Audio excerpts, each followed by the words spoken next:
दोस्तों, अक्सर ऐसा कहा जाता है कि फिल्में समाज का आईना होती हैं और कई बार हमारे समाज में या हमारे आसपास होने वाली बहुत सारी चीज़ें हमें फिल्मों में देखने के लिए मिल जाती हैं।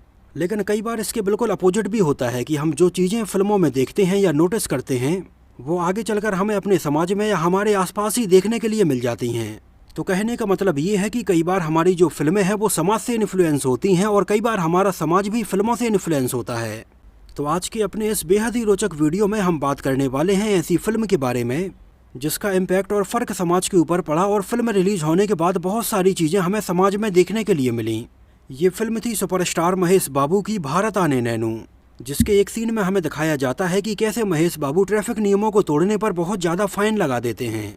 इसमें हमें दिखाया जाता है कि अगर किसी ने समय के पहले रेड सिग्नल को क्रॉस किया और अगर किसी ने हेलमेट नहीं पहना है तो उसके ऊपर 100 या 200 रुपये नहीं, पूरा 10,000 रुपये का फ़ाइन लगाया जाता है।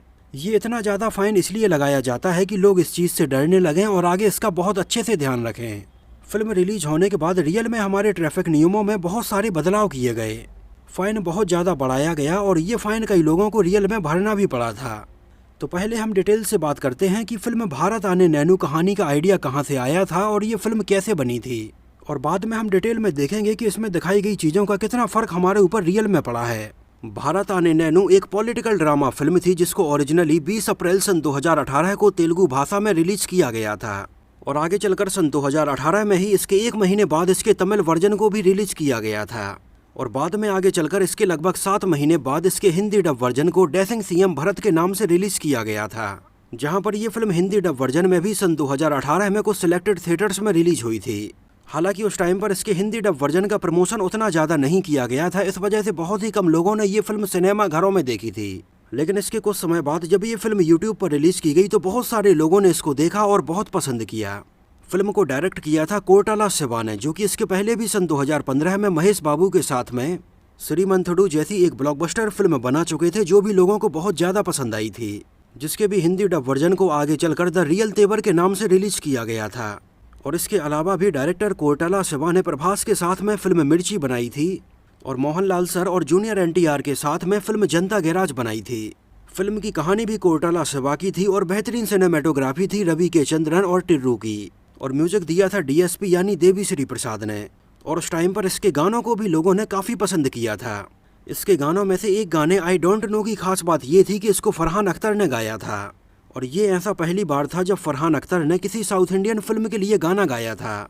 बात करें अगर इसके बजट और बॉक्स ऑफिस कलेक्शन के बारे में तो फिल्म का बजट रखा गया था लगभग 65 करोड़ रुपए और इसने टोटल वर्ल्ड वाइड में लगभग 225 करोड़ रुपए का कलेक्शन किया था। और ये फिल्म सन 2018 में तेलुगु भाषा में सबसे ज़्यादा पैसे कमाने वाली फिल्मों में दूसरे नंबर पर रही थी, जहाँ सन 2018 में तेलुगु फिल्मों में सबसे ज़्यादा पैसे कमाए थे रामचरण की फिल्म रंगस्थलम ने। दूसरे नंबर पर थी भारत आने नैनू, तीसरे नंबर पर थी जूनियर एनटीआर की फिल्म अरविंद समेता वीरा राघवा, चौथे नंबर पर थी विजय देवरकोंडा की फिल्म गीता गोविंदम और 5वें नंबर पर थी ना पेरू सूर्या ना एलू इंडिया। फिल्म भारत आने नैनू में दिखाया गया ये कंसेप्ट लोगों को बहुत ज़्यादा पसंद आया था, जहां पर फॉरेन से पढ़ाई करके वापस आने के बाद महेश बाबू यहां पर मुख्यमंत्री बनते हैं और कैसे महेश बाबू इंडियन पॉलिटिक्स में होने वाली हर एक चीज़ का सॉल्यूशन अपने तरीके से निकालते हैं। फिल्म को IMDb पर 7.5 आउट ऑफ 10 रेटिंग मिली हुई है। एक्चुअली ये महेश बाबू के करियर की ऐसी पहली फिल्म थी जिसमें उन्होंने पॉलिटिशियन का किरदार निभाया था। इसके पहले तक महेश बाबू हमें अपनी किसी भी फिल्म में पॉलिटिशियन बने हुए नज़र नहीं आए थे। एक्चुअली जब सबसे पहले डायरेक्टर कोर्टाला शिवा ने महेश बाबू को ये फिल्म की कहानी सुनाई तो पहले तो महेश बाबू कोर्टाला शिवा की ये कहानी सुनने के बाद थोड़ी हंसने लगे और बाद में उन्होंने कोर्टाला शिवा को बोला कि उन्हें किस एंगल से उनके अंदर एक पॉलिटिशियन दिखाई देता है। उन्हें तो पॉलिटिक्स की ABCD तक नहीं आती है तो वो इस किरदार को कैसे निभा पाएंगे। लेकिन कोर्टाला शिवा ने उन्हें समझाया कि फिल्म का ये किरदार उनके लिए हमेशा हमेशा के लिए यादगार हो जाएगा और इस तरह से बाद में महेश बाबू इसमें काम करने के लिए तैयार हुए थे। फिल्म भारत आने नैनू की कहानी को लेकर कोर्टाला शिवा के ऊपर ऐसे आरोप लगाए गए कि उन्होंने ये कहानी 1 करोड़ रुपए में खरीदी है और जिसने ये ओरिजिनल कहानी लिखी है उसका नाम तक उन्होंने मेंशन नहीं किया है और राइटर के तौर पर अपना नाम लिखा है। हालांकि उस टाइम पर जब इस बारे में मीडिया में थोड़ी और ज़्यादा चर्चा होने लगी तब कोर्टाला शिवा ने खुद सामने आकर इस बारे में खुद ही बताया कि फिल्म की कहानी उनके दिमाग में आज से नहीं बल्कि 10 से 12 साल पहले से चल रही थी। उस टाइम पर उनके दोस्त थे श्री हरि, जो कि उनके रूममेट भी थे और वो उस टाइम पर असिस्टेंट डायरेक्टर के तौर पर काम कर रहे थे। तब उस टाइम पर उन्होंने कोर्टाला शिवा को जस्ट एक छोटा सा आइडिया शेयर किया कि सोचो अगर हीरो हमारा मुख्यमंत्री बने। और उस टाइम पर अपने दोस्त के द्वारा सुनाया गया ये आइडिया उन्हें बहुत ज़्यादा पसंद आया था। लेकिन इसके बाद उन्होंने फिल्म की कहानी और पूरे कैरेक्टर खुद ही डेवलप किए थे। यहाँ तक कि उन्होंने फिल्म की कहानी, इसमें रखे जाने वाले सीन और इसके सारे कैरेक्टर्स को ऐसे लिखा था कि गलती से भी फिल्म में नजर आने वाले ये सारे कैरेक्टर्स किसी के रियल लाइफ से मैच ना करें, क्योंकि अगर ऐसा हो जाएगा और फिल्म के अंदर कुछ कैरेक्टर्स रियल लाइफ से इंस्पिरेशन लेकर रखे जाएंगे तो काफ़ी कंट्रोवर्सी हो जाएगी। तो उन्होंने कहा कि इन सारी चीज़ों को ध्यान में रखते हुए उन्होंने इसके सारे कैरेक्टर्स खुद ही लिखे थे।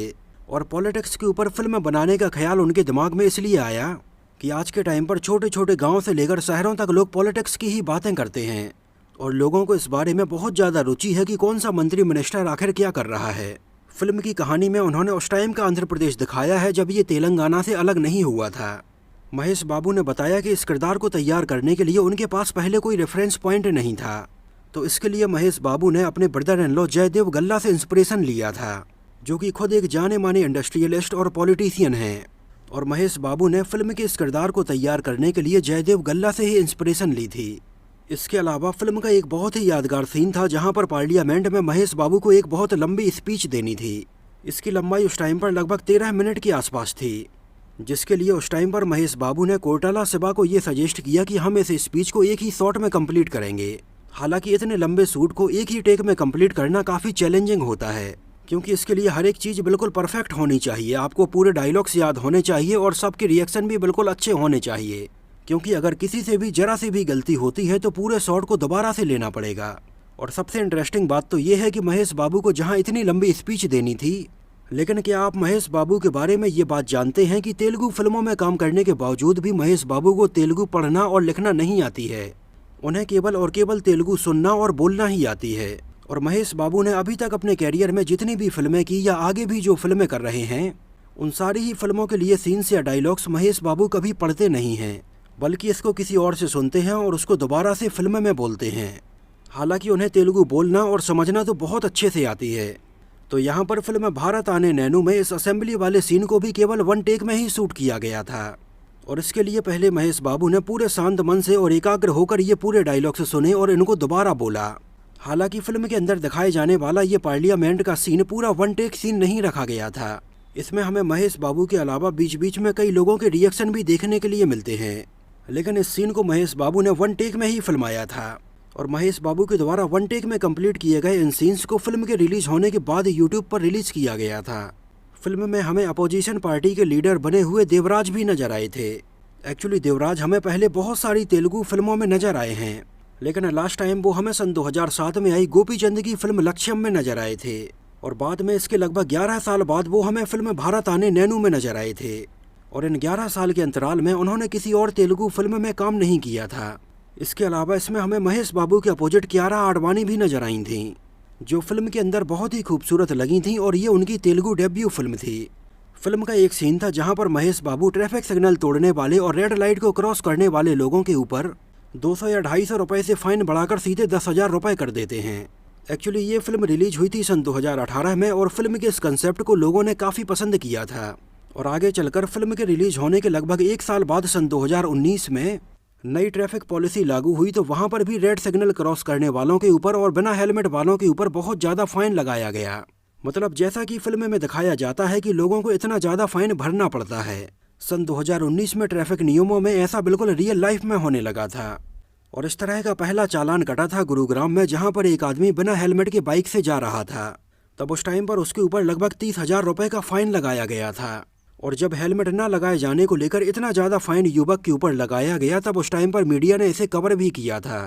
यहाँ तक कि उस युवक का ये कहना था कि 30,000 रुपये की तो उसकी बाइक भी नहीं है जितना फाइन उसके ऊपर लगाया गया है।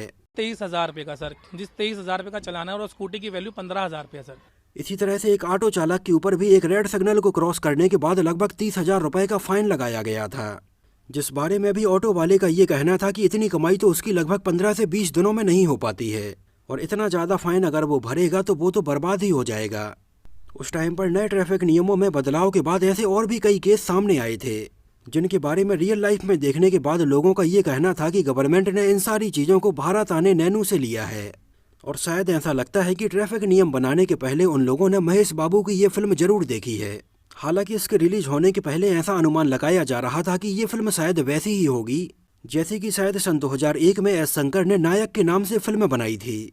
हालांकि फिल्म भारत आने नैनू की कहानी नायक से तो उतनी ज़्यादा नहीं मिलती है, लेकिन सन 2010 में आई राना डुग्गुबाती की तेलुगु डेब्यू फिल्म लीडर से काफ़ी हद तक मिलती है, जहां पर भी ऐसा दिखाया जाता है कि पिता की मृत्यु के बाद उसका बेटा कैसे मुख्यमंत्री बनता है और पॉलिटिक्स में एंटर होता है।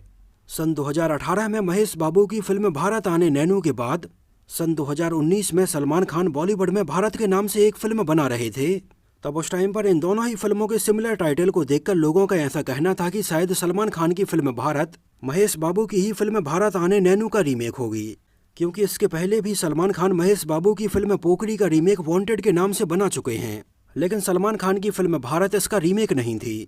इसके अलावा जब फिल्म भारत आने नैनू उस टाइम पर हिंदी डब वर्जन में सिनेमा घरों में रिलीज हुई, तब उस टाइम पर लोगों ने महेश बाबू के किरदार में किसी और की आवाज़ को सुना था, लेकिन बाद में आगे चलकर जब इस फिल्म को यूट्यूब पर रिलीज किया गया तो महेश बाबू की आवाज़ में किसी और की ही आवाज़ सुनी। एक्चुअली जब इसके हिंदी डब वर्जन को सिनेमा घरों में रिलीज किया गया था तब उस टाइम पर महेश बाबू की आवाज़ को वल्लभ भिंगरांडे ने डब किया था, लेकिन बाद में जब इसको आगे चलकर यूट्यूब पर रिलीज किया गया तब उस टाइम पर इसमें महेश बाबू की आवाज़ को हिंदी में राजेश कावा ने डब किया था। क्या आपने भी महेश बाबू की फिल्म भारत आने नैनू यानी कि डैशिंग सीएम भरत में उनकी अलग अलग आवाज़ों को सुना है? अगर आपने नोटिस किया हो तो हमें कमेंट सेक्शन में ज़रूर बताना। तो दोस्तों, ये तो बात हुई फिल्म भारत आने नैनू से जुड़े हुए बहुत सारे अननोन फैक्ट्स के बारे में। आप लोगों को ये फिल्म कैसी लगी थी हमें कमेंट सेक्शन में ज़रूर बताना। और अगर ये वीडियो आपको पसंद आया हो, मेरी मेहनत आपको पसंद आई हो, तो इसको प्लीज़ लाइक करके मुझे इस बात का जवाब ज़रूर दीजिए। तो मिलते हैं किसी नए वीडियो में साउथ इंडियन फिल्मों से जुड़ी हुई कुछ और ऐसी ही इंटरेस्टिंग और रोचक बातों के साथ।